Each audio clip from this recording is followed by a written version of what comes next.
Benvenuti a questa serata. In questa occasione parleremo con Toby Ziegler, che è l'artista che espone in galleria con Medardo Rosso e Giorgio Morandi.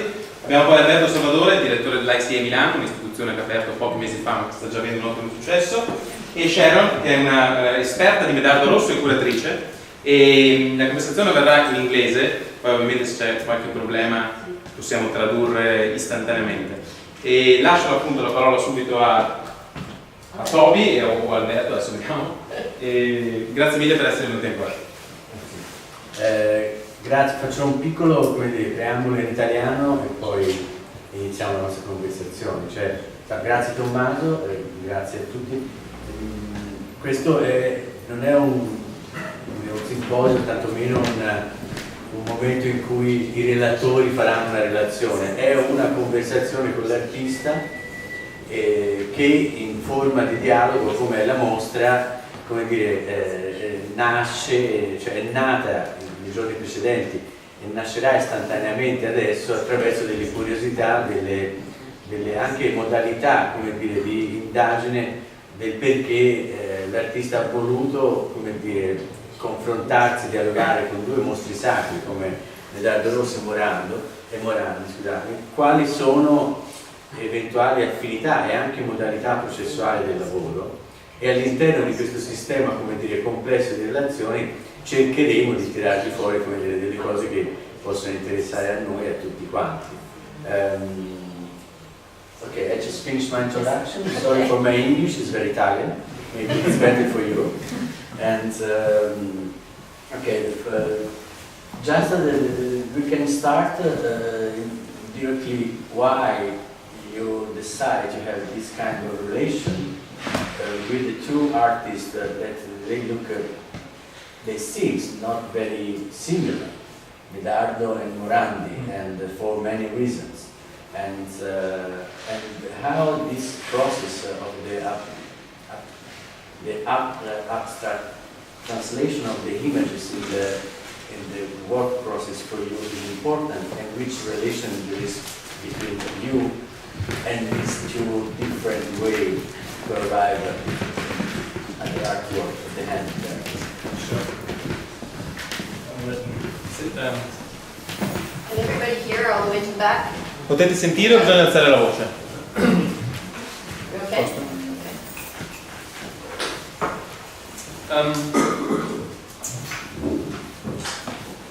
I've been genuinely a fan of both Morandi and Rosso for a very long time, and I think they both have informed my practice quite a lot.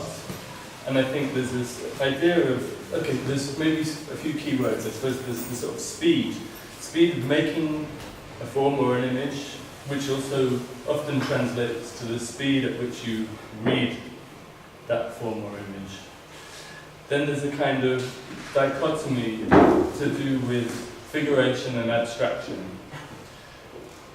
which I think is present in both of their practices. And then thirdly, there's this idea of repetition and reiteration, and the fact that they both use the same motifs over and over again throughout their lifetimes. So, what was the first one? Speed. I suppose I'm very interested in the idea of what it is to make a painting or a sculpture now in this digital climate, and what it means to make a gesture, like a painterly gesture or a manual gesture with your hand. So I think that my work is kind of a hybrid practice that involves very digital processes and also manual and analog processes. And there's this idea of having these different speeds compressed into a single image or a single object. Things that happen very fast and things that happen very slowly, and things that happen manually and things that happen through the use of a 3D printer or an image on Photoshop. And I think it's partly also to do with the speed at which we receive images nowadays, the fact that we're bombarded by images everywhere. Whereas there's an obvious sort of contradiction there with the work of Medardo Rosso and Morandi, both of whom have these extraordinarily meditative processes and these objects that are very still, and they feel like, for me, time is compressed somehow in these paintings and these objects. You're not looking at an image that depicts a split second. You're not looking at a form that feels like someone frozen in time. It's more like you're looking at a fossil or a piece of amber or something where you can imagine hours or days or weeks or years being compressed into a single form or image. So there's this idea of speed that's at the heart of the show for me, but also within that is this idea of reiteration and the fact that they obsessively worked with the same motifs over and over again somehow is interesting for me in relation to the idea of reproduction and digital reproduction, I suppose, but all forms of reproduction. And the way I work, often these things go through many processes and they change form. Images change from being digital to being analog, and they're made in different ways and then unmade in different ways, which I can actually get into at some point, but maybe not right now.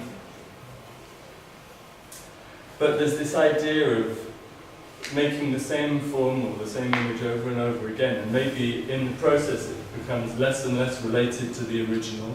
There's this idea of something slowly morphing, but in a way every time it becomes a new original as well. It just becomes this other thing. Through this translation it becomes something completely different. So the sculptures kind of reinvent themselves every time he makes a new iteration of it, and often in a new material as well.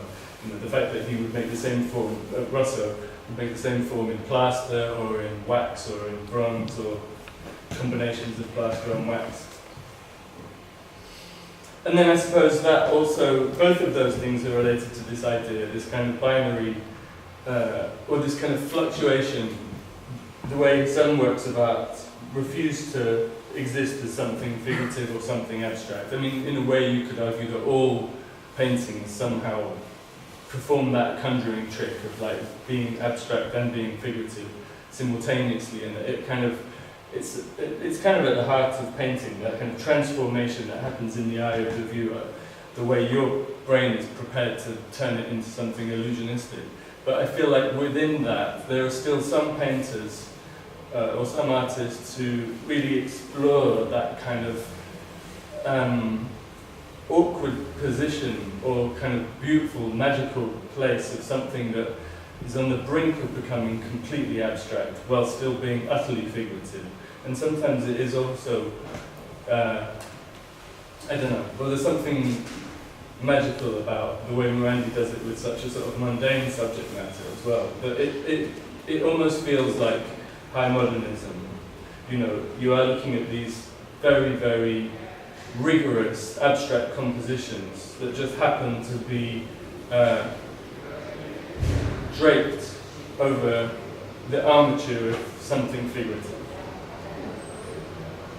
It's fascinating because just as you talked about how we're living in this time of very sped up imagery, that's how Rosso felt at the end of the 19th century when everything's sped up incredibly and time became, and so his whole idea of glimpsing something very quickly and then elaborating it over and over and over again, and like you said, moving far away from the specifics of a person and becoming more and more sort of, and then even into his photographs which become more abstract. There is a sort of similarity, even though there's a huge temporal distance between you and these artists. I wondered sort of, do you feel the distance as well between these artists and yourself, or is there this general flow towards the artists of the past? There's a big distance in a way. Like, I don't think you can make that work anymore.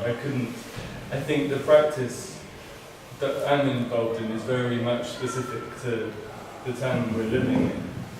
But at the same time, I think there's a huge amount of similarities. Like, we are going through an enormous shift at the moment. Things have changed so much in the last 20 years, the way we interact with each other and with images and with technology and information.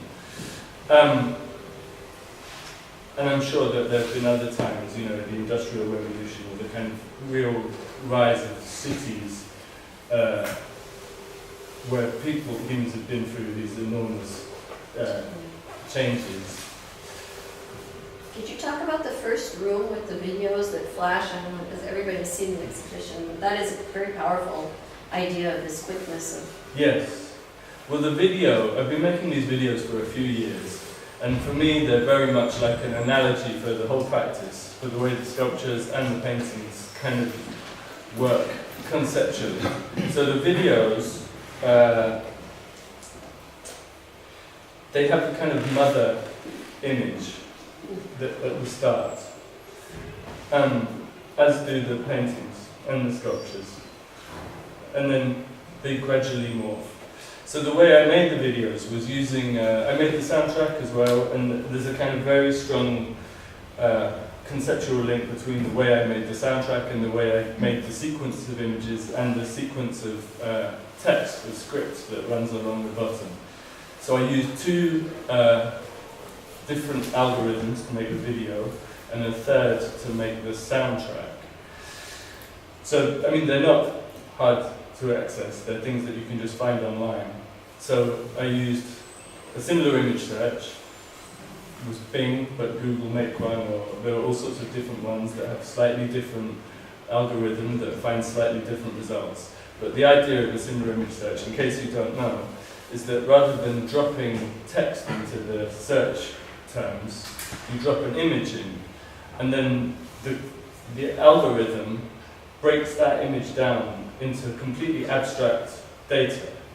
It'll break it down into color, tone, composition, and then it'll start to, because it's also an AI, it's computer learning is a better phrase, it starts to try and mimic the human brain. So it starts to try and identify objects within there by cross-referencing with all the other images on the internet. And then it'll try and track down metadata, and it passes the image through loads and loads of different filters to try and find similar images. So sometimes, usually they're visually similar, but sometimes they're also similar in terms of the subject matter. And then in a way, the thing that's interesting for me is where they fail. Like, because it's trying to mimic the human brain, the thing that's actually interesting is where it fails to mimic the human brain, and in a way that reveals something about the way we look and the way we think. So you get this sequence of images that slowly becomes less and less related to the original. So without having it in front of me, I think you have these kind of mother images on the left-hand side, and then on the right-hand side you have these very accelerated images that are the ones that the computer threw up while it was trying to find something similar. The subtitles come from another algorithm called the human genome, which is very similar, but rather than, it tries to read the image, and it tries to identify different elements within the image, which you see are kind of demarcated by these little boxes. And then it tries to describe what's going on in the picture.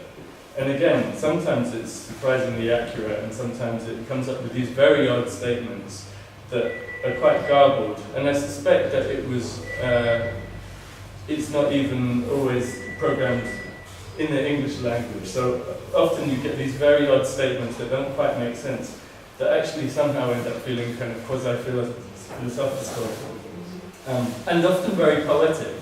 And I suppose one of the things that I think it really reveals, there's this idea of images existing in two states, as the figurative image that you see, and then as the abstract form of pure data. But also, I think, I lost my train of thought.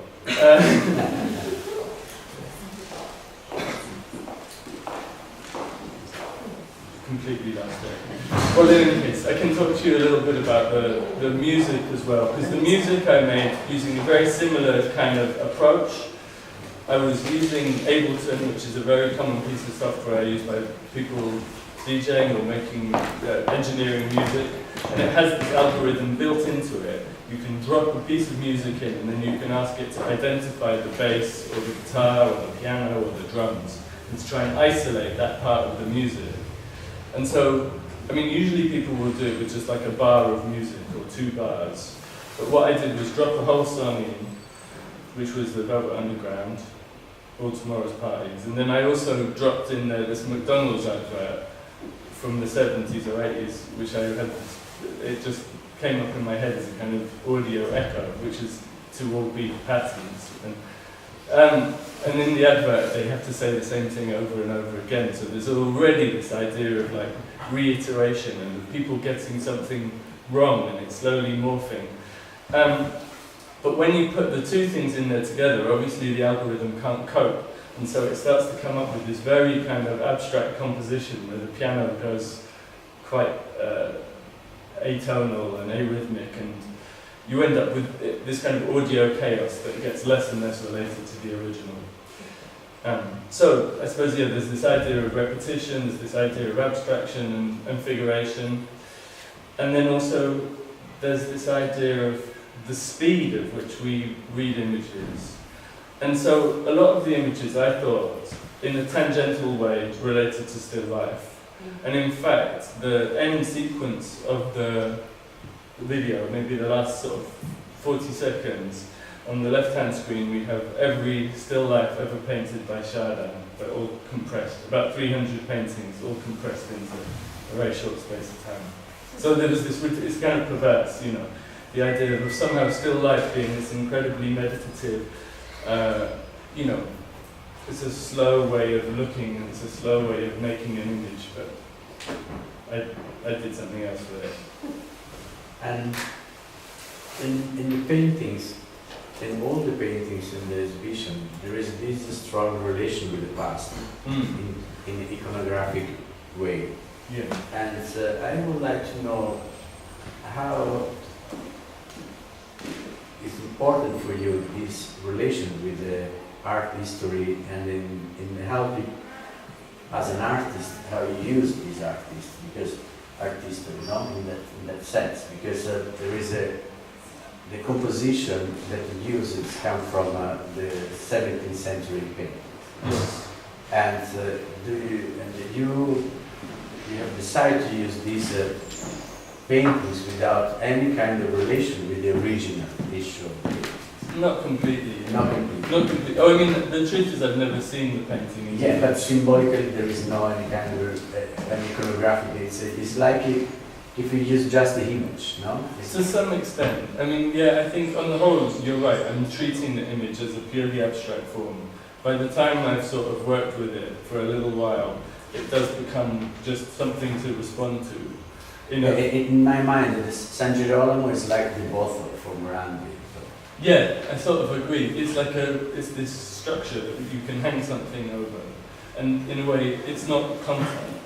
Although I do think, in a way, I was sort of vaguely conscious of the idea of St. Jerome, the penitent St. Jerome, like flagellating himself, which is what the subject matter is, being like a cliche of an artist. Yeah, but you know, the San Girolamo penitent is like his rule, no? That he was made for this. Yes. There is no, the Christian, they have no curiosity about San Girolamo in another position. Well, the thing symbolically, this is the San Girolamo, is in 2 different positions. One is in the studio and the other one is a penitent. Yes. There is no other kind of issue. It's very symbolic representation but maybe, of the subject. Well, and you escape from the symbolic representation of the subject. yes. But maybe what was more kind of significant for me was that Georges de la Tour had painted 2 versions of the same image. And in one he has a hat and in one he doesn't. And they're slightly different variations. So there's already this idea of reiteration, that it's a form that he's, an image that he's repeated.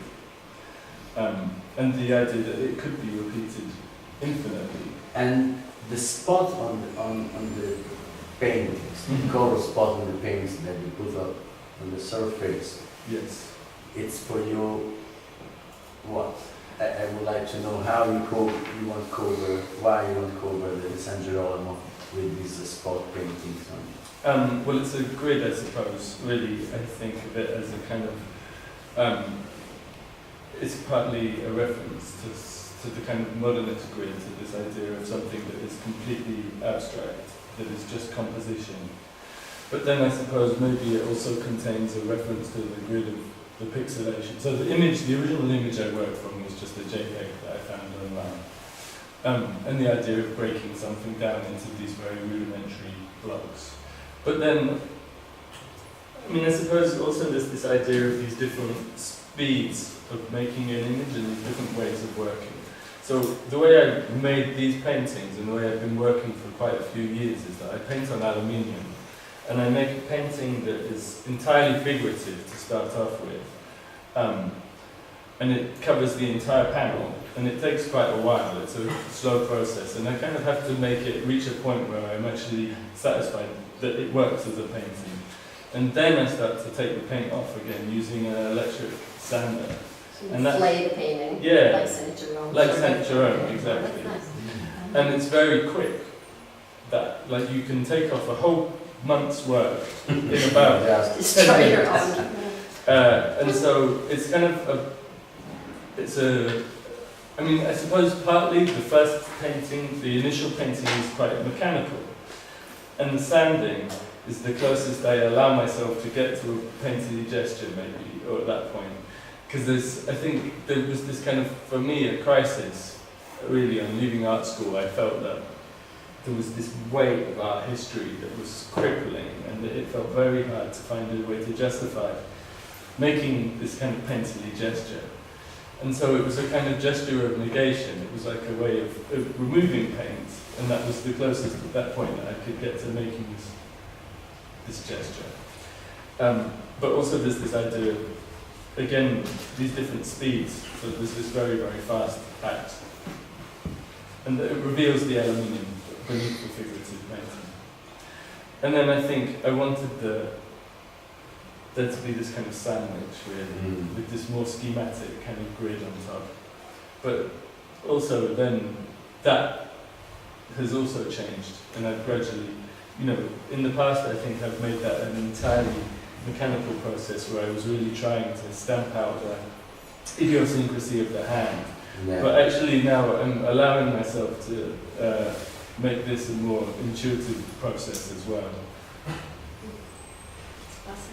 Can you talk a little more about the speed of the sculptures and that kind of swirling printing, how those are made and how that connects also to this kind of spinning of these objects and the kind of merry-go-round? Sure. I mean, the sculptures also go through these different stages where they go. These sculptures are both based on a reliquary. I think it was Saint Barbino or someone. But again, there's something interesting about the idea of this object, that it's a sculpture. It was made by someone several hundred years ago, and it contains a piece of someone's body. And there's this idea that somehow, through having the finger of Saint Barbino in it, this object becomes animated. It's like there's this implication that somehow it stops being just a vessel or just a sculpture, and it has this sort of metaphysical transformation takes place, which I think is what so many sculptors have romanticized for so long. This whole idea of sculpture coming to life, even if it's just sort of,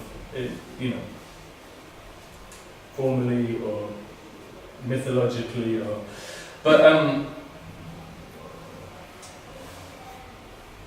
I made first I made a model of the object on the computer, just using polygons, which is what you see the plastic version of the sculpture is. It's just this kind of geometric form, really, that you model it, and it's in this kind of completely non-physical space, and it's the very reductive way of making a form, and it becomes this pure geometry in the computer. And then as soon as you make it out of something physical, it loses that perfection.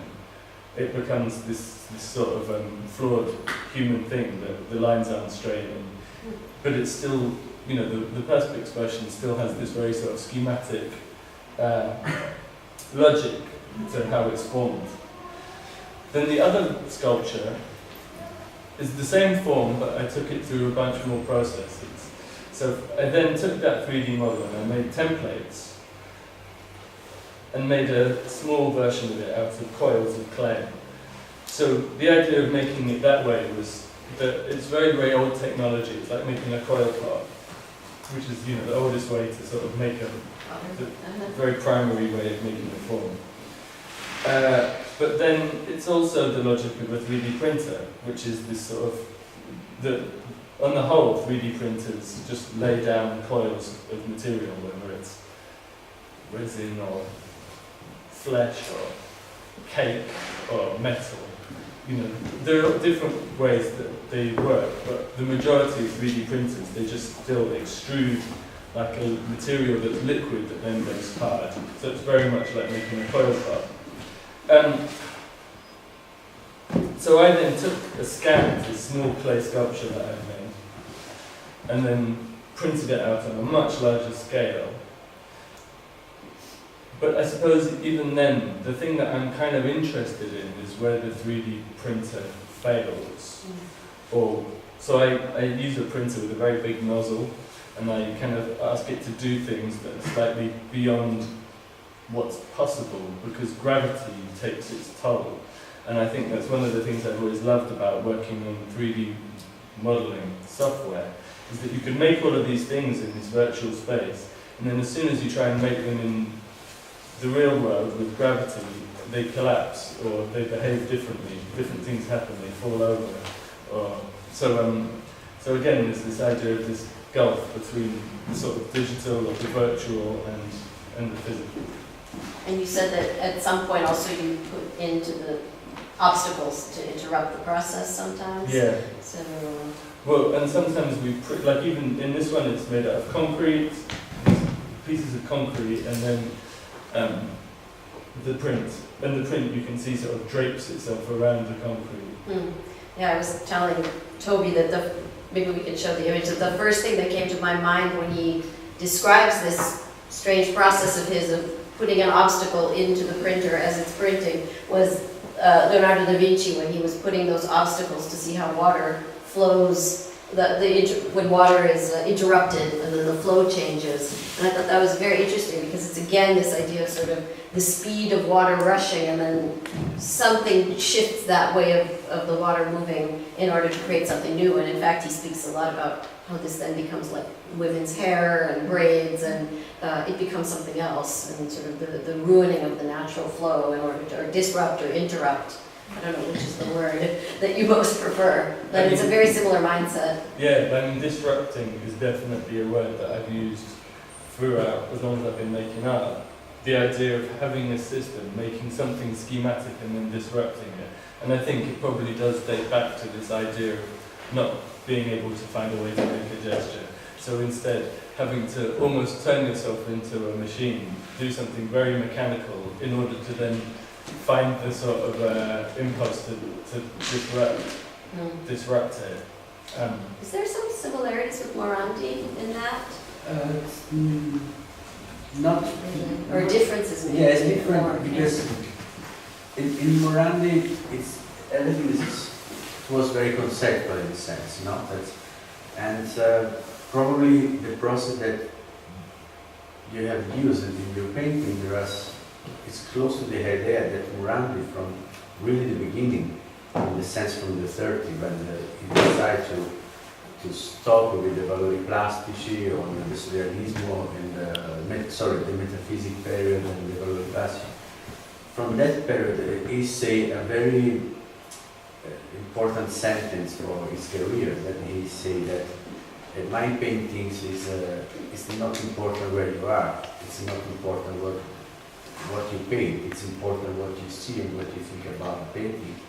And you have to take off the time of the subject. You have to take off the idea that something belongs to this time. Everything is for, what I paint is for the eternity in that sense. And probably I thought that there is something close, that the idea that everything is not ordinary in your work.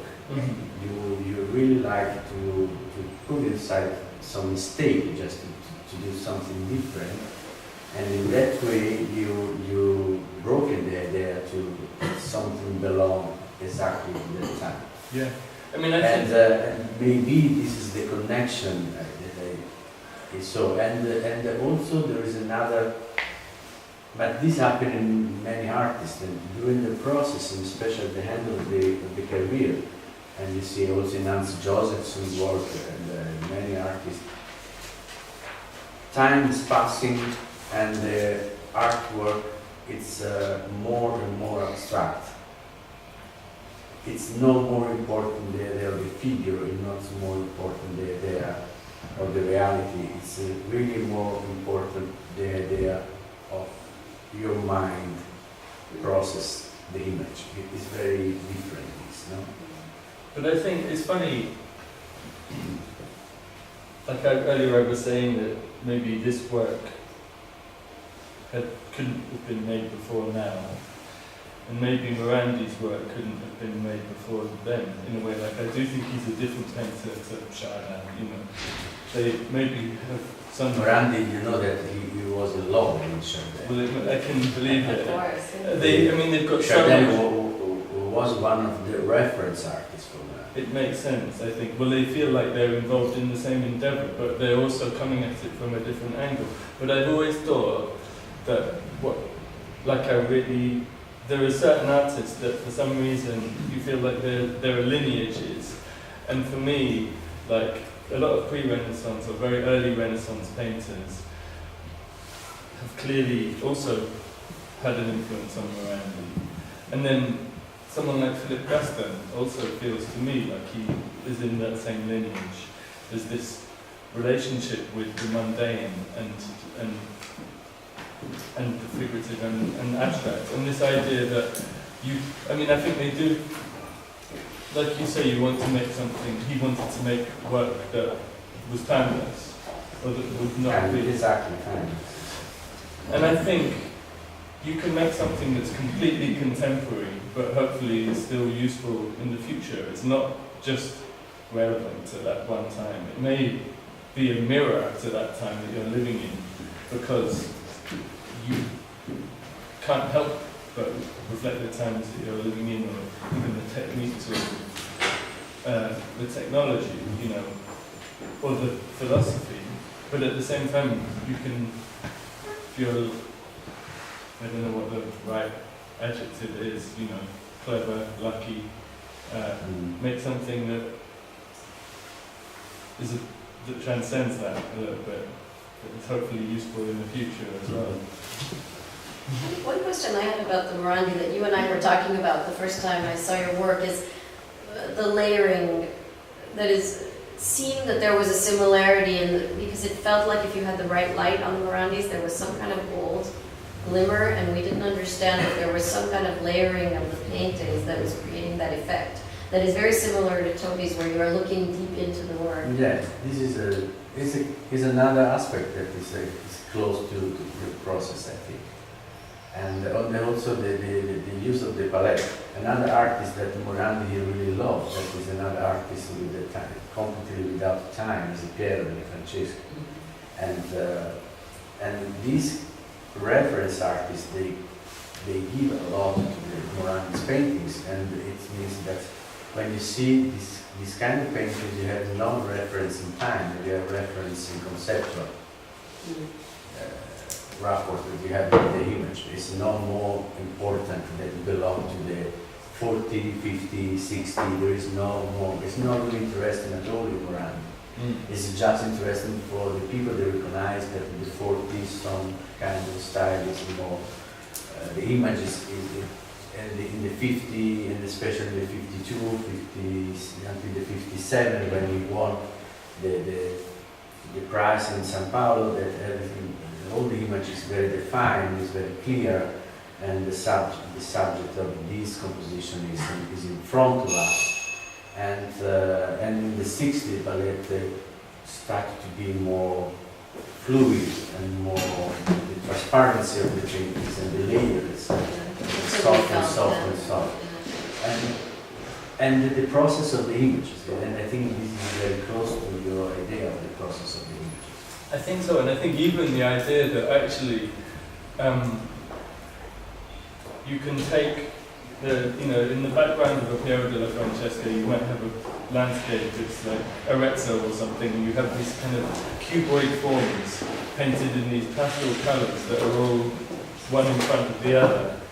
And it's a small step from that to one of Morandi's lives, these bottles that also sit in front of each other, and they have these kind of cuboid forms, and it becomes about, in a way they're the same, they're totally different and they're totally the same. And then you can take Gaston and they become something else, but still somehow there's this other thing there that's underneath this kind of visual trope in a way. And sometimes, perversely, that's what you get through this kind of image search as well. You get these forms that are totally anachronistic, but they have something that runs through them. And also, the other thing that it really shines a light on is the kind of human predisposition to find connections and to find meaning and to find poetry. And I suppose that's something that has been thrown up so many times by so many different approaches. Like you think about the tarot, or you think about the I Ching, or you think about, William Burroughs and people doing cut-out poetry, the sort of Dada, and this idea of through a random configuration of things, or through things that are seemingly disjointed, the human brain just loves to make patterns, and it loves to find connections, and this is, to find poetry. Yeah, that Gombrich is saying that the human brain in need to find a reference, and they say that there is in every image there is something that's, I don't know in English, apotopaico, that is can belong to the identity of the human being in a sense. And the process is just to recognize things, no? And this is the point, maybe. Yeah. It's interesting also this question of failure and making the process fail. I mean, that is maybe a connection with Medardo Rosso that is not in Morandi, because his art was considered a failure of sculpture all through his career. He had taken sculpture to where it shouldn't go, and he has destroyed all the rules of sculpture, and he destroyed all the good rules of process, of casting, of everything he did was against the rules of what a good cast should look like in his time, and his attempts to go there always to the point where it fails in order to bring something out that was new, but a willingness to let it all kind of go, There was the famous quote that he is like Icarus who burned his wings, and should not have gone that far with sculpture because it turned too much into painting, it became too weak. I think today we don't have any of these categories anymore, but at the time that was the recurring criticism of his art, was why does he want to do this to sculpture, which has survived for centuries so beautifully? Why does he want to take it in the other direction and make it fail? So I don't know, in terms of making art fail, like what is that?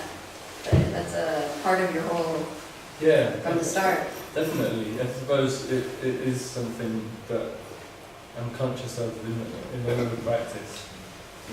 And it's sometimes, like with the paintings, with the sanding, it's like moving the image to the point where it's almost going to fall apart. You want it to sort of, sometimes I've made a composition that I'm really happy with, and it's heartbreaking and terrifying to take the sander to it, because you can ruin it. But it's about taking it to this point where it almost falls apart, but somehow there's still enough information from the original for you to want to kind of fill in the gap. But then allowing it to become this other thing as well, this completely other thing, for it to go through this transformation. So there's like a strong emotional charge with the moment when you decide to go against your own.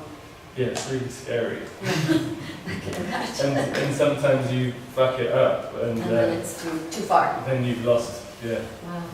a month's work or something. Do you think maybe people have also questions from seeing the show and comments? Avete domande anche in italiano che possiamo tradurre al volo?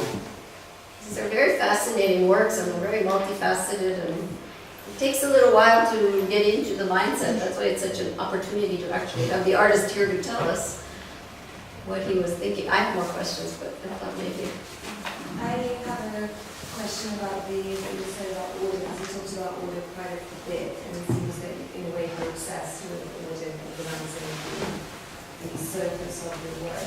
And then you spoke of intuitive processes and the painterly gestures that you allow yourself to make sometimes. And I'm just wondering whether those painterly gestures are a way, conscious or unconscious, of you destroying the system that you have artificially created in the first place. I think that sometimes you think you've made a decision for one reason, and then actually weeks or months or years later you realise you did it for another reason, or even for a whole host of reasons.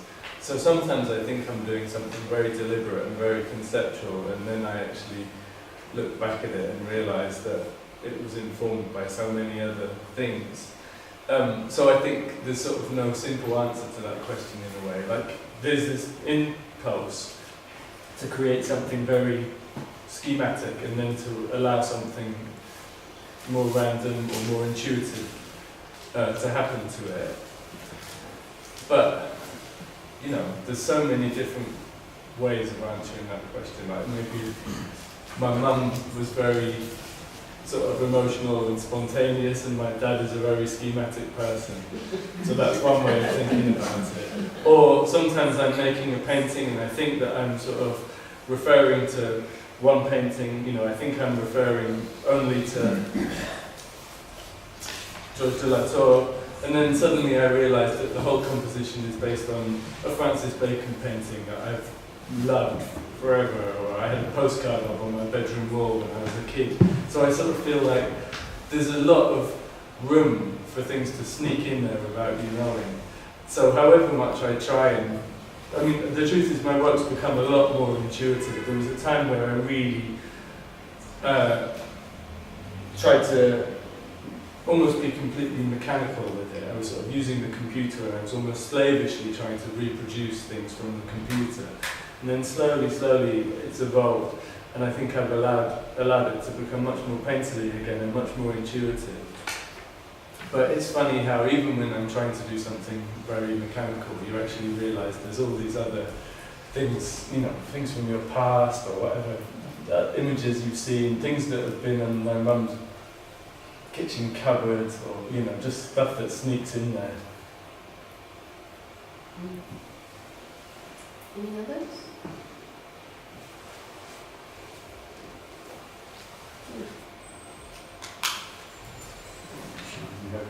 Can we go on? I mean, I don't know. Yeah. I think it's very, very interesting, this question of sort of, you know, this way that the coil pots kind of slump and fall down, because there's a question of gravity, I think, in a lot of these things that's being played with, and that's very sculptural. I mean, for somebody who looks at sculpture, these things that look completely light, and yet they are, you know, they're made with some thick materials, which I don't quite understand the 3D printing. You were talking about lactic acid, and these are very new materials for somebody who works in the 19th century sculpture, very traditional, and yet there's the coils but it's still playing with a lot of the issues that, in fact, something like Medardo Rosso was trying to open up and open out and intuitive. So.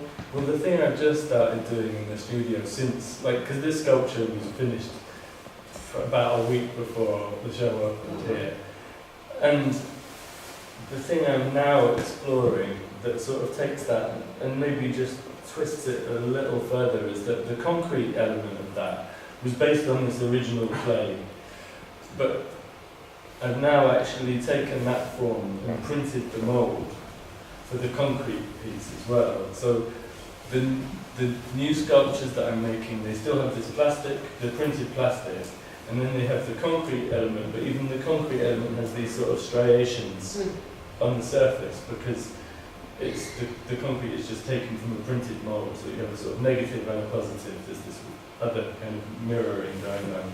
How long does it take to make one of these? They're really slow. I mean, the printer, I think people think that 3D printers, it's very quick, yeah, that's again the question of speed. And they think they're these kind of magical machines as well, that you just press a button and it does the work. But it's really like having a baby or something. They're so temperamental, and you have to feed them all the time and monitor them and kind of be nice to them. And there's one guy who works with me in the studio who just loves 3D printers, and he sits there listening to it, and he goes, oh, it's, you know, just like tightening up the screws, or just doing stuff that I don't even understand. Sometimes you can just hear, it's like, oh, it's not happening, you know.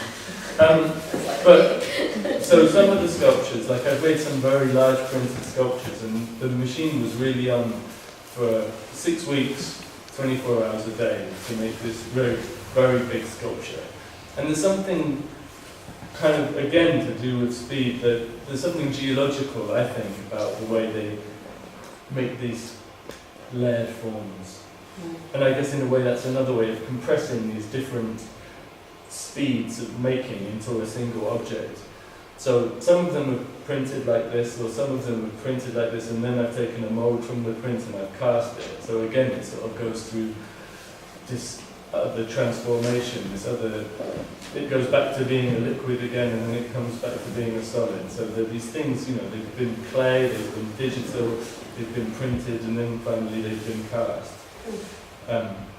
But somehow all these things, all these different processes get compressed into a single object that is quite confounding, I think. But I like the fact that maybe people don't know how they've been made, or don't know what they're looking at. Like sometimes people think, not this one here, but some of the aluminium sculptures that I've made where they're finally cast, they end up looking more like stone, or like a stalactite or something. There is a geological, so and often, this thing you say about disruption, or I suppose another word that I kind of often think about in relationship to the sculptures is trauma. Like, you kind of traumatize the sculptures, you do these things with them, you kind of make them suffer, you make them fall over, you make them buckle and bend.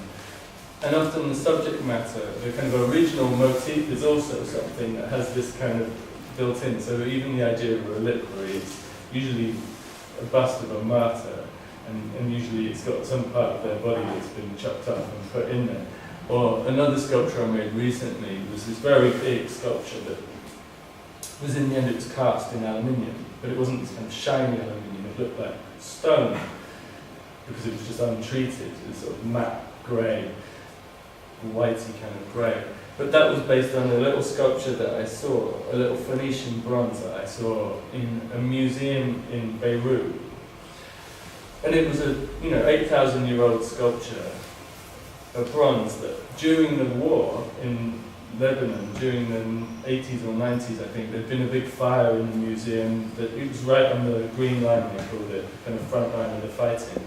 And a bomb had hit the museum, and some works got damaged, including this sculpture, which is still on display, but it's partially melted, and it's beautiful, But again, it's this idea of this figure that has become abstract through this kind of weird extra layer of narrative. So, you look at the thing, you think about the person who made it 8,000 years ago, and you think about what art meant to him, and it was obviously a totally different thing. The whole idea of art 8,000 years ago was not how we have a relationship with art.